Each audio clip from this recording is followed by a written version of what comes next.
Halo, selamat pagi. Baik, perkenalkan nama saya Diki Octavianus, mahasiswa dari Universitas Siber Asia dari jurusan Manajemen dengan NIM 230201020042. Baik, di sini saya akan mempresentasikan pada kesempatan yang baik ini.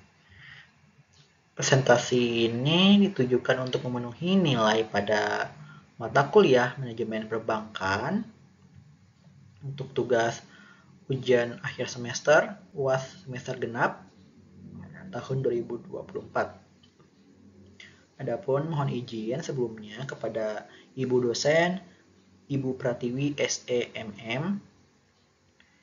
Baik, Ibu izin Diki perkenalkan maaf, izin Diki untuk mempresentasikan makalah ini ya. Adapun untuk terkait judulnya yaitu manajemen risiko dalam mengurangi pembiayaan bermasalah pada bank konvensional.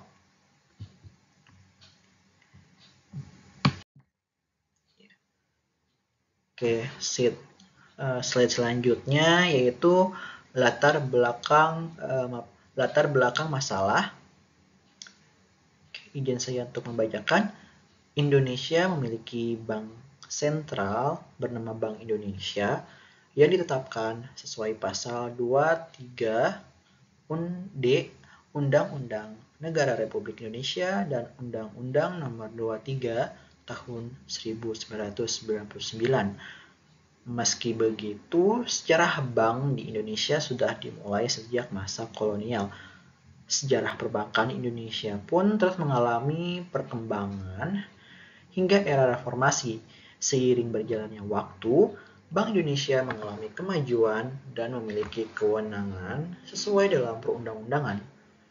Pada Undang-Undang Nomor 10 Tahun 1998 tentang perbankan, bank disebut sebagai badan usaha yang menghimpun dana dari masyarakat dalam bentuk simpanan dan menyalurkannya kepada masyarakat dalam bentuk kredit atau bentuk-bentuk lainnya dalam rangka meningkatkan taraf hidup masyarakat. Di samping bank sebagai lembaga yang menyalurkan uang berupa kredit kepada masyarakat dengan ketentuan perjanjian di antara pihak debitur atau nasabah sebagai penerima dan kreditur atau bank sebagai penyalur, maka dalam hal ini segala kebijakan atas ketentuan yang berlaku harus disepakati oleh keduanya. Namun dalam perjalanan di pihak debitur seringkali mengalami kendala serta hambatan dalam memenuhi kewajibannya. Penulis ingin memaparkan makalah materi dalam judul manajemen risiko dalam mengurangi pembiayaan bermasalah pada bank konvensional. Adapun terkait rumusan masalahnya yaitu yang pertama, bagaimana manajemen risiko menjalankan fungsinya. Kedua, apa saja masalah yang dihadapi oleh bank konvensional terhadap pembiayaan bermasalah. Tiga, seperti apa cara manajemen risiko dalam mengurangi masalah pembiayaan dalam bank konvensional. Pembahasan pengertian manajemen risiko. Menurut Handoko, manajemen adalah proses perencanaan, pengorganisasian, pengarahan, dan pengawasan usaha-usaha para anggota organisasi dan pengguna sumber daya organisasi. Pengguna sumber daya organisasi lainnya agar mencapai tujuan organisasi yang telah ditetapkan. Hal senada juga dikemukakan oleh Duff. Manajemen adalah pencapaian tujuan-tujuan organisasional secara efektif dan efisien melalui perencanaan, pengelolaan, kepemimpinan, dan pengendalian sumber daya organisasional. Dan adapun pengertian resiko, secara terminologi, risk atau risiko dapat diartikan sebagai sebuah bahaya, akibat dan konsekuensi yang dapat timbul akibat suatu proses yang sedang berlangsung atau kejadian yang akan datang. Risiko merupakan salah satu potensi kerugian akibat terjadinya suatu peristiwa event tertentu. Risiko sendiri dalam konteks perbankan adalah suatu kejadian potensial baik yang dapat diperkirakan expected maupun yang tidak dapat diperkirakan unexpected, yang akan berdampak negatif terhadap pendapatan dan permodalan bank. Berikut proses tahapan manajemen risiko, yaitu ada di poin A, identifikasi, kemudian B, pengukuran, D, pengendalian, C, pemantauan. Adapun selanjutnya, pengertian pembiayaan bermasalah. Pembiayaan bermasalah atau biasa dikenal dengan NPF, Non-Performance Financing, dalam kondisi di mana bank mengalami penurunan mutu atas pembiayaan yang disalurkan. NPF menunjukkan kemampuan kolektibilitas suatu bank dalam mengumpulkan kembali pembiayaan yang dikeluarkan oleh bank sampai lunas. Kaitannya dengan kesehatan bank adalah bahwa ketika tingkat NPF suatu bank tinggi, maka kesehatan bank dianggap sedang tidak baik. Adapun berikut faktor-faktor pembiayaan bermasalah. Yang pertama yaitu faktor dari internalnya dari banknya sendiri, yaitu poin A, kurang baiknya pemahaman atas bisnis nasabah. Poin B, kurang dilakukannya evaluasi keuangan nasabah dan sebagainya. Dan juga poin kedua yaitu faktor eksternal dari nasabahnya atau debitur. Yang pertama atau poin A, usaha nasabah yang dijalankan relatif baru. Kemudian di poin B, bidang usaha nasabah mengalami titik jenuh, dan sebagainya. Beralih, pengertian bank konvensional. Bank konvensional yaitu bank yang dalam aktivitasnya, baik penghimpunan dana maupun dalam rangka penyaluran dananya, memberikan dan mengenakan imbalan berupa bunga atau sejumlah imbalan dalam persentase tertentu di dana untuk suatu periode tertentu. Adapun ciri-ciri bank konvensional yaitu memakai prinsip ekonomi perbankan, terdapat keuntungan dalam bentuk bunga sebagai benefit nasabah atas dana yang disimpan. Bunga sudah ditetapkan berdasarkan sejak awal sesuai dengan pilihan nasabah. Terakhir, jumlah bunga yang didapat juga tidak terdampak dari keadaan ekonomi penyelenggara tabungan. Next. Adapun untuk aturan restrukturisasi. Restrukturisasi adalah keringanan pembiayaan cicilan pinjaman merujuk ketentuan dalam Peraturan Otoritas Jasa Keuangan atau POJK 19/2022, yaitu adapun syarat-syarat restrukturisasi. Yang pertama, debitur mengalami kesulitan pembayaran pokok dan atau bunga kredit, dan debitur memiliki prospek usaha yang baik dan dinilai memenuhi kewajiban setelah kredit di restrukturisasi. Next. Kasus debitur yang menggunakan fasilitas restrukturisasi. Baik, saya mengambil kasus ini sebagai kasus di mana di tempat saya pernah magang.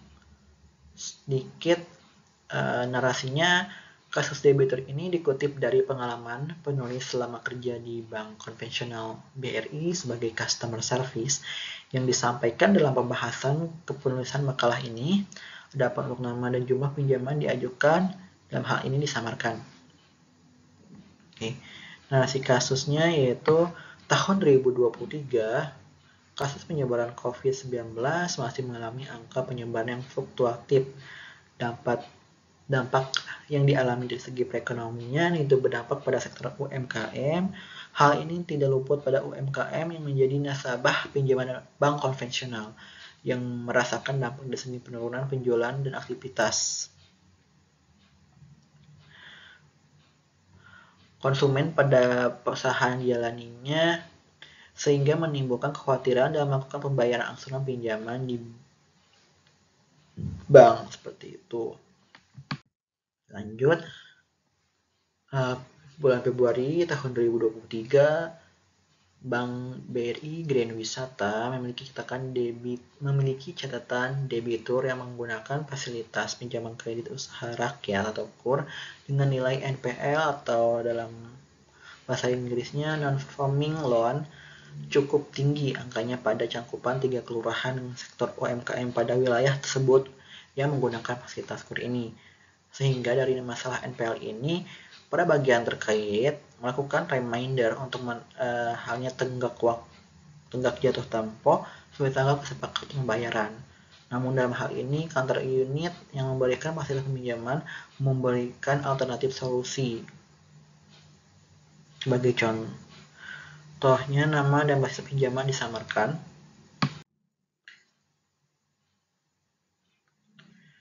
Oke, bulan dan tahun yang sama, Bank BRI Gaya Wisata memberikan keringanan pembayaran utang kepada Bapak Burhanuddin dengan plafon pencairan pinjaman waktu itu senilai 100 juta itu menggunakan kapasitas pinjaman KUR. Dalam hal ini alasan bank memberikan keringanan karena usaha debitur nilai pendapatan usaha mulai merosot, sehingga dalam hal ini bank atau kreditur dan nasabah sebagai debitur sepakat melakukan restrukturisasi ataupun memberikan keringanan kepada debitur. Adapun nilai angsuran yang baru dicicil yaitu baru angsuran bulan ke-9 di jumlah tenor cicilan 36 bulan atau 3 tahun jangka waktunya. Sehingga dari persyaratan yang dilengkapi dan yang memenuhi syarat, dengan ini Bapak Burhanuddin mendapatkan keringanan nilai cicilan yang kecil namun dengan tenor cicilan yang bertambah. Dengan nilai kesanggupan pembayaran atas hutangnya berupa hutang pokok dan hutang bunga. Adapun yang menjadi syarat debitur ini mendapatkan perhatian dari kreditur atau bank BRI-nya sendiri untuk dilakukan restrukturisasi terhadap debitur atau nasabah. Yang pertama, usaha yang mulai merosot dari faktor eksternal atau nasabahnya, ketidaksanggupan debitur untuk melakukan pembayaran cicilan di angka nominal awal perjanjian dari jangka 36 bulan tersebut. Keadaan ekonomi dilanda saat itu masih COVID-19, dan juga adanya aturan OJK yang memberikan ketetapan pada kondisi ekonomi saat COVID-19, serta dokumen dilengkapi untuk melakukan restrukturisasi memenuhi syarat. Adapun dari kesimpulannya yaitu manajemen adalah proses perencanaan, pengorganisasian, pengarahan, dan pengawasan usaha-usaha para anggota organisasi dan pengguna sumber daya organisasi lainnya agar mencapai tujuan organisasi yang telah ditetapkan. Dan juga risiko sendiri dalam konteks perbankan adalah satu kejadian potensial, baik yang dapat diperkirakan expected maupun yang tidak dapat diperkirakan unexpected, yang akan berdampak negatif terhadap pendapatan dan permodalan bank. Sehingga diambil kesimpulan bahwa manajemen risiko adalah perorganisasian satu kejadian potensial. Dan adapun pembiayaan bermasalah atau biasa dikenal dengan NPF, non-performing finance, ada kondisi di mana bank mengalami penurunan mutu atas pembiayaan yang disalurkan. Pada kasus yang dikutip dari pengalaman penulis, disebutkan debitur mengalami dampak pembayaran cicilan yang hampir tersendat. Kendati demikian, bank sebagai lembaga yang menyalurkan pembiayaan kapasitas kredit KUR kepada debitur memberikan keringanan yang telah yang disesuaikan syarat dan ketentuan pada peraturan OJK nomor 19/2022 mengenai restrukturisasi. Maka dalam kasus ini bank menyikapi keadaan debitur dan mengikuti peraturan yang ditetapkan pada kondisi situasi yang disepakati oleh ketentuan lembaga OJK dan pemerintah. Baik, sekian yang bisa saya sampaikan. Terima kasih. Terima kasih atas waktu dan kesempatannya. Selamat beraktivitas.